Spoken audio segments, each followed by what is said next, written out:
Hello everyone, আসসালামু আলাইকুম। আমি নাজমা খান, আলহামদুলিল্লাহ ভালো আছি। আপনারা ভালো আছেন তো? আজকে প্রতিদিনের মতো আমি আর ডেইলি ব্লগে খাওয়া দাওয়া রান্নাবান্না তো থাকবেই, যেহেতু আমার চ্যানেলটা এই ক্যাটাগরি ব্লগ ভিডিও।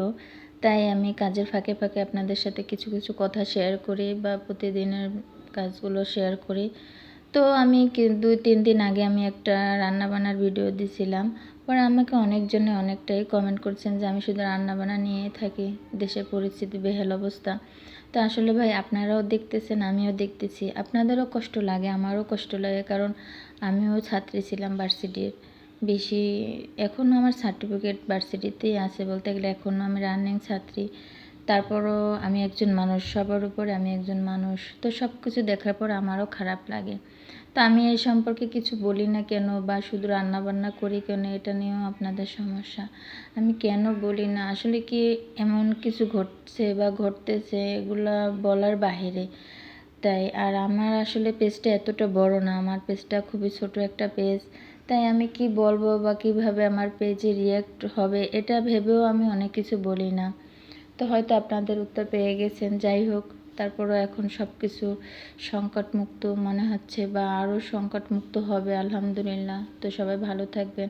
তারপরও আমি সবার কাছে একটা অনুরোধ রাখবো যে স্বৈরাচার হোক বা আপনাদের ভাষায় বা আমাদের ভাষায় যাই বলি না কেন, একজন চলে গেছে, হয়তো অন্য কেউ আসবে। তাই আমরা মনে করি যে শত্রুদের আঘাত দিয়ে নয়, শত্রুদের ভালোবেসে শত্রুতা শোধ দিতে হয়।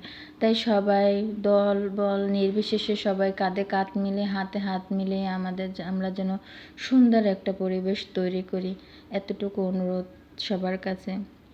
তো যাই হোক, কথা বলতে বলতে সকালের নাস্তা দেখে দিলাম, বা আমার বাগানের শাক তুলে আজকে রান্না করব, ভাজি করেও নিলাম, এটাও দেখিয়ে দিলাম। বলতে পারিনি আপনাদের সাথে, পারিপার্শ্বিকতা শেয়ার করতে করতে। যাই হোক, এখন যে মাছটা ভেজে নিলাম, এখন মাছগুলো রান্না করব।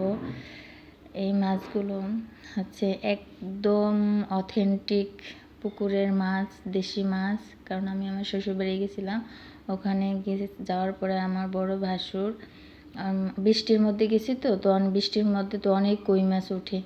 তাই জাল পেতে কই মাছগুলো ধরে নিয়ে আসছে, এগুলো আমাকে দিয়ে দিছে বাসায়, অনেকগুলো দিয়ে দিচ্ছে, অনেকদিন খেতে পারবো আলহামদুলিল্লাহ।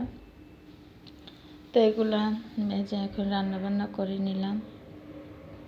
এই যে দেখেন, তরকারিটা কষিয়ে প্রথমে মাছগুলো ভেজে নিয়ে নিলাম। তো এগুলো রান্না করব একটা করলা একটা আলু দিয়ে একটু পাতলা ঝোল রান্না করব, যেহেতু শিং মাছ আছে, কই মাছ আছে। তো মাছগুলো আমি একটু হালকা ভেজে নিয়েছি, কারণ যদি মাছগুলো না ভাজে আমার বাচ্চারা খেতে চাবে না। তাই তো এই যে দেখেন, করলাটা আলুটা কষিয়ে নিলাম। এখন আমি তেলের মধ্যে সুন্দর করে একটু ভাজা ভাজা করে নেব। যদি তেলের মধ্যে করলাটা যদি ভাজা ভাজা না হয়, তাহলে তিতাটা বেশি লাগবে, আর একটু তেলের মধ্যে কষিয়ে নিলে করলা তিতাটা কম লাগবে। তো এখন আমি পানি দিয়ে নিলাম, পরিমাণ মতো পানি দিয়ে মাছগুলো দিয়ে নিব। মাছগুলো দিয়ে একটু ঢাকা দিয়ে নেব, তরকারিটা সিদ্ধ হওয়া পর্যন্ত হালকা ঝোল রাখবো। তো আপনারা যারা আমাকে ভালোবাসেন, তারা প্লিজ আমার ভিডিওটা দেখে একটা লাইক কমেন্ট শেয়ার করে যাবেন। যারা নতুন রাঁধুনি, যারা প্রথম রান্না বান্নায় হাত দিছে বা রান্না কিভাবে কি করবে জানে না, তারা আমার ভিডিওটা দেখে হয়তো তাদের অনেকটা উপকার হবে। তাই আপনারা যারা দেখতেছেন আমার ভিডিওটা, প্লিজ একটা শেয়ার করে যাবেন, এবং ভিডিওটা কেমন হয়েছে কমেন্ট করে জানিয়ে দেবেন। পরবর্তী ভিডিওটা খুবই তাড়াতাড়ি যাতে দেখতে পারেন, এজন্য একটা লাইক দিয়ে রাখবেন বা ফলো দিয়ে রাখবেন।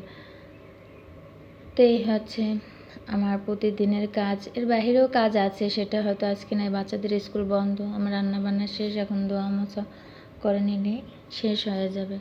তো আপনি ভালো থাকবেন সবাই। আসসালামু আলাইকুম, আল্লাহ হাফেজ।